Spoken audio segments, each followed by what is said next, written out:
I am making one of my favorite Christmas recipes, ang chicken galantina. Medyo mahirap siya gawin ng konti, pero kayang-kaya niyo to. Simple, simple, luto na,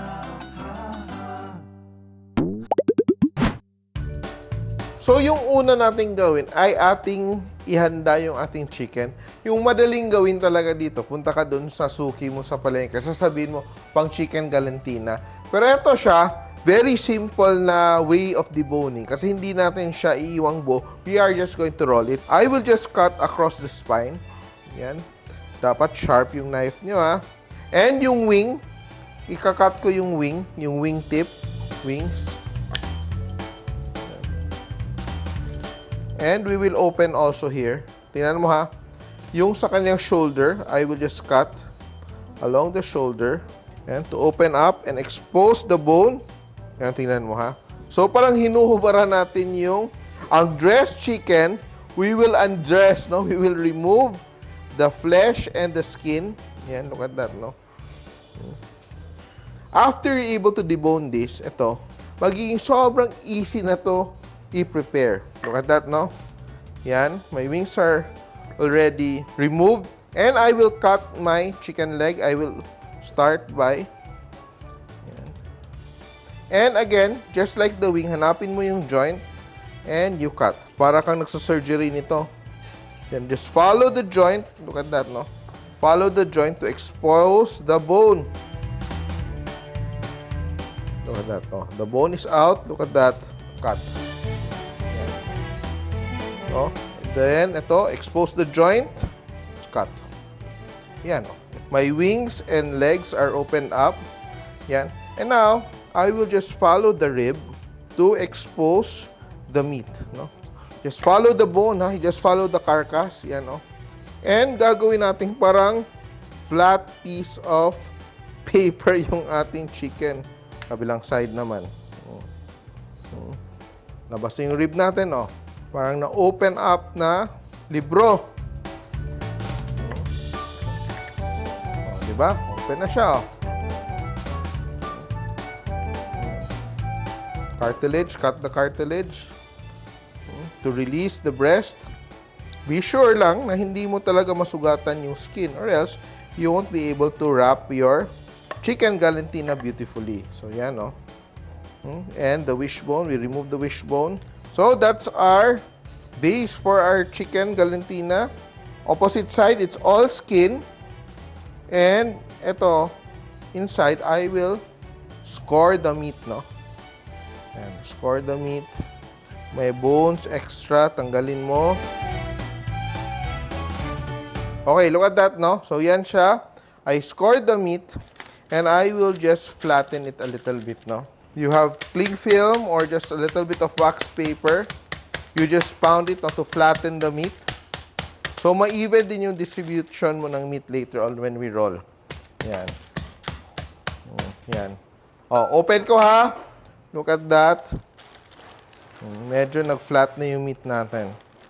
And what I will do now, it's my time to season my chicken. Kasi gusto natin, malasa yung laman, malasa din yung chicken sa loob. Generous amount of salt, dapat properly seasoned para malasa siya. Pepper. And I can add herbs, dried parsley, basil, a little bit of thyme. Yan. And I will drizzle some olive oil. Yan, no? Spread. Yan. So, that's done. I have my piece of wax paper again, and I will just fold it. To season the other side, I will season it on one side. Again, salt. Salt, properly seasoned with salt and pepper. And of course, olive oil. And I will transfer it to my foil. Look at that, ha? Yan. Pero, babalik rin ko siya on one side, that side. And I will season the opposite side as well. Look at that, no? Sobrang lapad ng aking chicken.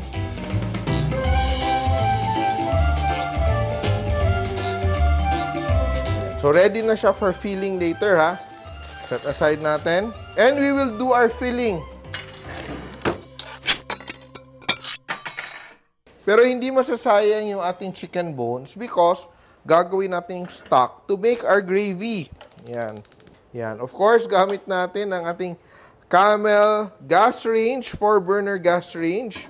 Just put everything in the pot. You can add onions, carrots, whatever you want. But I will prepare the stuffing of my chicken galantina. Ito yung meat natin, ating ground pork with a little bit of fat. Pag walang fat, hindi masarap yung ating palaman. Then I will just season with salt and sugar. Yan, I'll just put it there. Basil, dried parsley, and thyme. You can use whatever herbs you want, ha? And I will prepare my binders. Ito siya. I'm using half a cup of all-purpose cream. I will add 4 egg yolks para very rich yung ating galantina. And I will combine that with half a cup of breadcrumbs. Yan. So ito, we'll keep it moist and keep it together. I will just allow that to soak for a while, no? And sa aking vegetables, to make it even more delicious, di ba? When we add our aromatics, siya ay nagbibigay ng extra sarap. And to do that, hindi ko na pahirapan yung sarili ko. I will use my Camel Chopper, my ever-favorite Camel Chopper. Of course, available to sa Lazada and Shopee. Unahin ko yung carrots because the carrots are tougher to chop. Pero tingnan mo kayang-kaya ng aking Camel Chopper. Yan. Kasi pag sinabay ko kasi yung carrots and onions, bago pa ma-fully chop yung aking carrots, naging juice na yung naging onion juice na siya. So, we mix the hard vegetables together. In this case, yung hard vegetable ko is only the carrots. Oh, hindi pa tapos mag-explain pero na-chop na siya. Look at that, It's evenly chopped. Add ko dyan. Ako, I didn't make it too fine para makita pa rin natin yung carrots. And of course, ito, ginagamit ko yung aking chopper not only for savory dishes, but I also use it for my desserts. Kaya, even if I chop nuts after this, dahil glass siya, hindi dumidikit yung amoy. I-cut my red bell peppers. Yan, chop. Once my bell peppers are halfway chopped, I will add my onions and my garlic. And we're done. Ang bilis ng buhay. Mix, mix. Yan. Then, my breadcrumbs and eggs, which I already soaked, no? So, inabsorb na ng breadcrumbs yung egg yolks and the cream. The key is in the mixing. So, if you don't mix your ground meat properly, hindi siya magdidikit-dikit. The more you mix, lalong nawawala yung pieces of meat at nagiging strand siya. I will let that rest. We will add, because some people like raisins. Kung gusto mo ng raisins, lagyan mo. Pag ayaw mo, edi wag. And add to my mix chorizo bilbao, and I will just mix it together. Yan, again, my hands are clean. Lalagyan ko ng grated cheese para maging mas malinamnam. So some people like to use cheddar. Some people like to use queso de bola. Sticky, very sticky. Well combined. And I will just clean up a little bit and stuff my chicken. And I will stuff it into my chicken. So ito siya. Look at that, no? Kasi yung chicken kasi natin, marami din siyang meat. So, hindi kulang yung mixture natin. Look at that, no? Be sure to press it down. And ito, gamit lang aking foil. Look at that, no? Yan. Wrap. I will just wrap it up like that. No? Beautiful, no? So, look at, I will just show you, Look at that. So, when you present your galantina, it's rolled up properly, no? So, ito, we will just tuck it in very nicely. Because my olive oil to, my oil to, hindi siya didikit sa ating foil. Yan, roll, roll, roll. And the ends, wrap it like a candy. Yung ganon. Ito, mas simple to na technique. And it's done.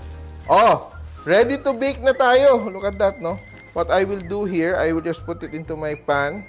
And I will bake it. Yan, and it's ready to go into our oven. So, yung oven ko, ang aking Camel oven has been preheated to 170 degrees.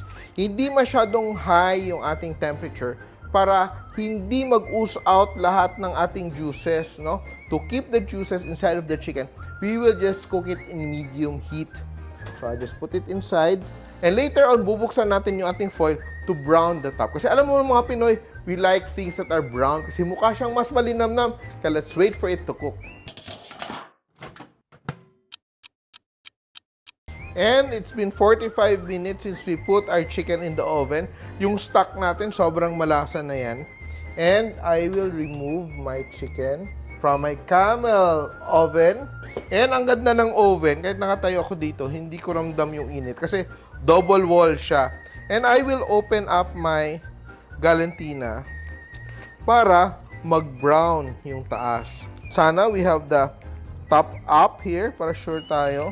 Very nice. Yan, look at that. And I have 2 tablespoons of soy sauce and 1 tablespoon of sugar, a tablespoon of olive oil, and pepper. In the meantime, I have to turn my oven to higher temperature. So, magiging 200 degrees, no? I'm increasing the heat of my oven to brown my Galantina. And I will bake it for another 15 to 20 minutes hanggang maging golden ang aking skin. And my chicken is almost done. In the meantime, ang aking stock, sobrang flavorful na siya. Close to an hour ko siya na simmer. And I will just strain para makuha ko yung stock. Yan. So I will use this to make my gravy. Yan.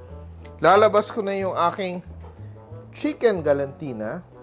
Very hot. So it's been cooking for around an hour and 10 minutes. Yan. And it's beautifully golden. Not too dark. Perfect lang siya. And the nice thing about cooking it in a gas range with an oven is that isang station ka na, nasa ilalim ka na nagro-roast. Ngayon, gagawa natin ng gravy in such a small space. Good investment yung ating Camel gas range. Gagamitin din natin yung mga pan juices. Diba ito? Makita mo later. Sobrang sarap nito kasi all the drippings are now collected in my pan. Oops! Aking chicken Galantina. Yan. All the juices are there. Look at that. Let it drip para walang sayang. And we will add this to our gravy. Yan. And we will work on our gravy. Yan. Our butter, we will heat up our butter. Yan. And firstly, we will make a roux. Ano ba yung roux? It's a mixture of flour and butter, which will become our thickener, di ba? Yan. Mainit na yung butter ko. I will add my flour. So, equal amounts of flour and butter. And look at that, now we're cooking our flour. Huwag nating madaliin ha. We will take a little bit of time to toast our flour to give it a nuttier flavor. Ang bango na. Bango ng butter. And now, we can add our pan juices. All our very good pan juices. Scrape off yung mga tutong ng konti because that's all flavor. All the flavors of our ingredients kanina will be added into our gravy. Stir to mix. Cook, cook, cook. We will add our stock. Yan. Add our stock little by little. Look at that. Nice color, no?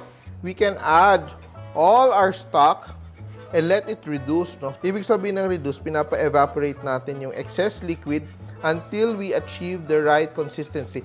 And I will just season with a little bit of my soy sauce. Just a little bit to give it a little bit more flavor. Walang sayang. And black pepper. And just let that continue to cook. And I will season with salt last. Bakit last? Is because pag reduce ko yung sauce ko, then tinimplahan ko na siya ahead of time, baka sobra na niyang alat. Yan. And I have my gravy. Beautiful. And I have buttered vegetables to serve along with my Galantina. Christmas na ba? Merry Christmas! Try this recipe at home. Ang ating chicken Galantina. Simple!